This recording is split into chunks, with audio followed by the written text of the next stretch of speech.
run away, 'cause together we get stronger every day. I feel this change for the better. Hey everybody, welcome back to the next section for creating our goals. So we've been talking about what are our strength areas, what are areas that we're really great at, what are areas we've learned from in the past, where we're wanting to go from there, what values we have that will help shape our goals. And today we're going to kind of get very specific and into it. So today we are talking about what is it exactly that you really want and what is really truly holding you back. So we've already been formulating these dreams, these goals, these things that we're wanting to achieve.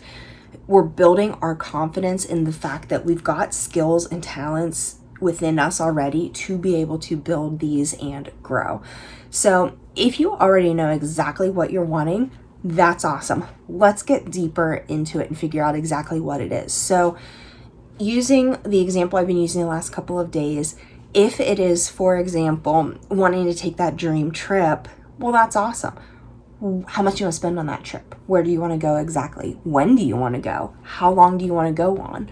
This is where we're starting to really, truly dive in deep.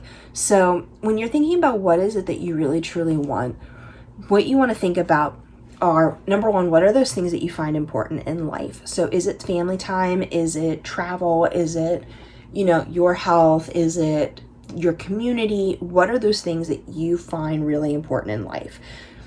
Using the dream vacation example again, if it is spending time with family, well, you're going to be wanting to plan that dream vacation to give you time to spend with family rather than being so busy that you only have time to eat and breathe and fall into bed asleep already before your head hits the pillow.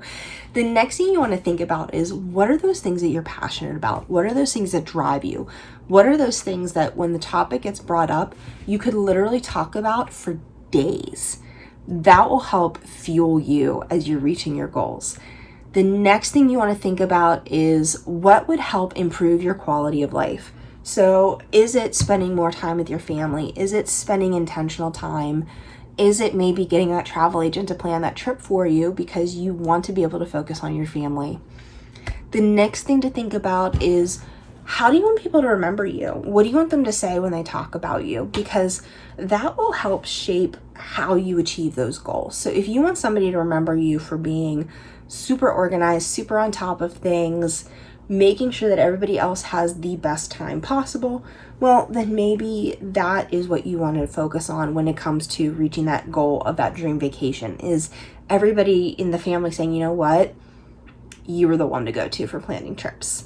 The next thing to think about is, what is something new that you would want to try? What is something that maybe terrifies you, a new skill you want to learn, a new activity to try? What does all of that look like for you? And finally, when thinking about what you really want to achieve with your dreams and with your goals, where is your happy place? What is something you love? What gives you joy? Where do you want to be? And again, using that. So hand in hand with all of these really help you shape those goals. It takes you from that very generic vision of a dream vacation and is starting to help break it down to what strength areas, what are areas that maybe you could use some backup on, what's important to you, and how can you achieve this, and what do you want it to look like? So this is really getting specific. In addition to what is it you really want, you also want to look at what are those things that are holding you back.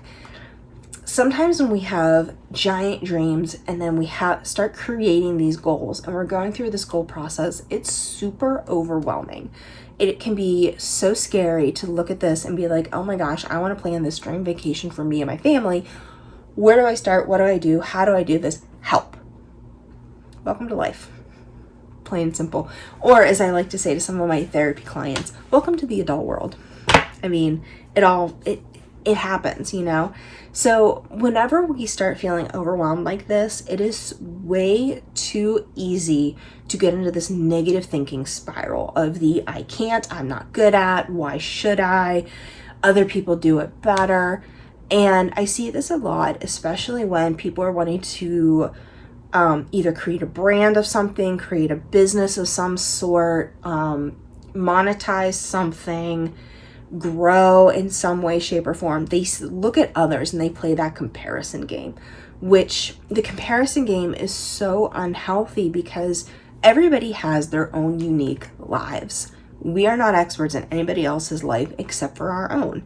So when we play that comparison game of, oh, well, they've achieved this or they've achieved that or they've been able to do this or they've been able to do that, the risk for us to actually start feeling worse and almost giving up before we even try is pretty big at that point. So what we're doing with this is, and it's also in the workbooks on page 23, is we're looking at what are those things that you have let hold you back.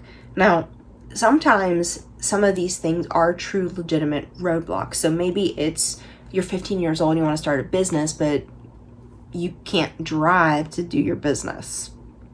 Sometimes things like that are just like, you've just got to give it the time.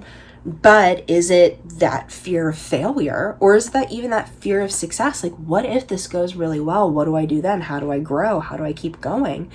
Sometimes it's our own fears that hold us back.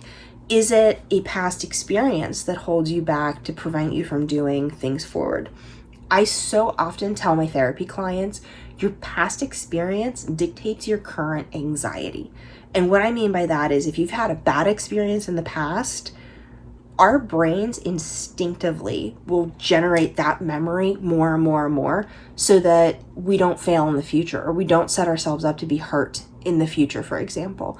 So our past experience dictates our current anxiety. If we failed at something in the past, we're going to be so much more resistant to trying again in the future because of that experience. So take a look into those things. What is really truly holding you back from hitting that goal, from taking that first step? We are going to talk about how to eliminate those and get those out of the way. But when you're creating goals, it's so important to look at what held you back in the past so that you can kind of shove it to the side, put it in its place, and be super successful. So these are in the workbook, the what do you really want and what is holding you back. If you don't already have it, check out the Chasing Wellness group, and I'll see you guys all tomorrow for the next step. Bye, everybody.